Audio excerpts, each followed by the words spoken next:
Okay, let's talk NBA Finals. You think about those moments, right? Jordan, the Yeah. last shot with the Bulls, Yeah, LeBron's block in 2016, just iconic stuff. absolutely. Defines legacies. Exactly. So the 2025 finals, they kick off June 5th, and the big question we're diving into today is, well, is it going to be one of those series?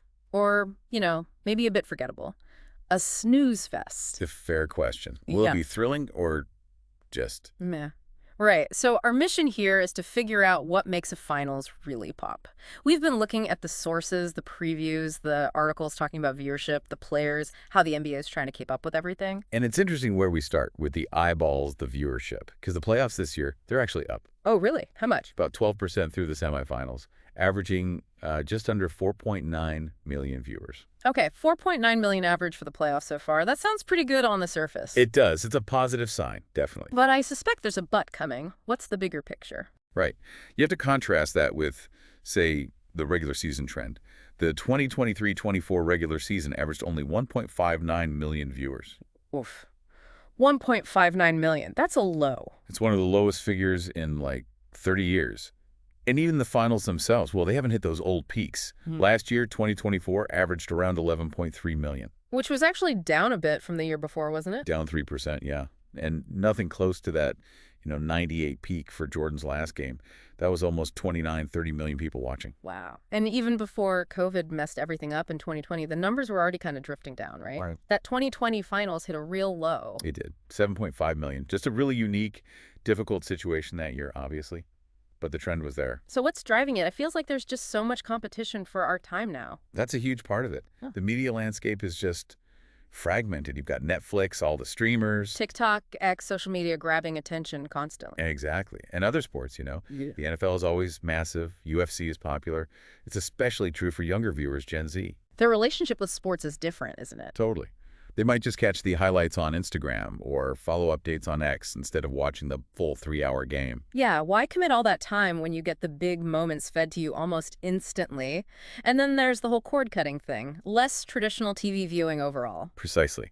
Primetime TV viewership, just generally, is way down, like over a third lower than it was 20 years ago. Wow. So that shrinking cable audience naturally impacts live sports broadcasts. And you see the chatter online, right? People on X worrying if, say, a Pacers-Timberwolves finals happens. Uh-huh. Smaller markets. Yeah, smaller markets. Will that draw the huge national numbers, even with great players? The league definitely knows this is happening. They're aware. Okay, so the media landscape is tough. But the matchup itself, that still matters hugely, doesn't it? Star power always feels like the NBA's ace in the hole. Oh, historically, absolutely. You look at finals with LeBron or Steph Curry, Kevin Durant. Those series tended to rate higher. Right. So looking at who might actually be in the 2025 finals based on where we are now in the conference finals, what are we seeing? Well, in the West, OKC is looking really strong. Up 2-0 on Minnesota as we record this. Shai Gilgeous-Alexander is playing out of his mind. MVP level. Totally. He dropped 38 in Game 2. Yeah. And you got Jalen Williams, Chet Holmgren. It's an exciting young core. An OKC finals run could be a fantastic story against whoever comes out of the East. Okay, and if Minnesota somehow turns it around? Then you have Anthony Edwards. He's just electrifying, averaging almost 40 minutes a game in these playoffs.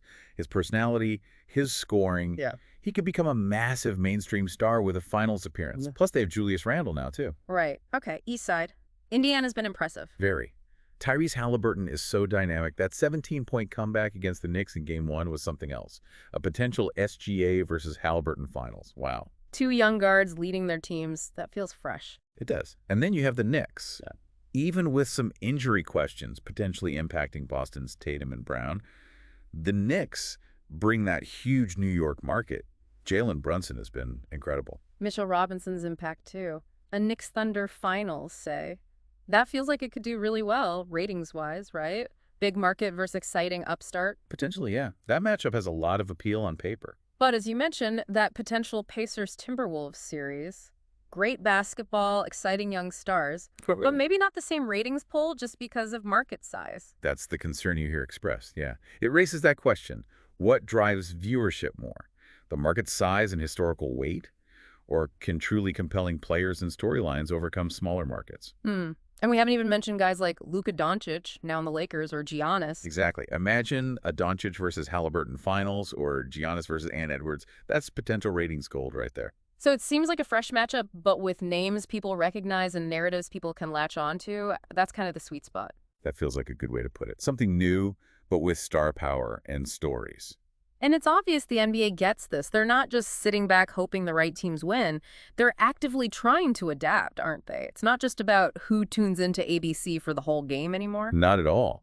They understand that engagement happens everywhere now. Social media, streaming highlights, updates. Fans stay connected even without watching the linear broadcast start to finish. So what are they actually doing about it? I've seen some of the marketing, the tech stuff. They're trying a bunch of things. That Unforgettable Awaits campaign for these finals. Yeah, with the Nat King Cole music and like Kevin Costner, Mindy Kaling narrating. Right.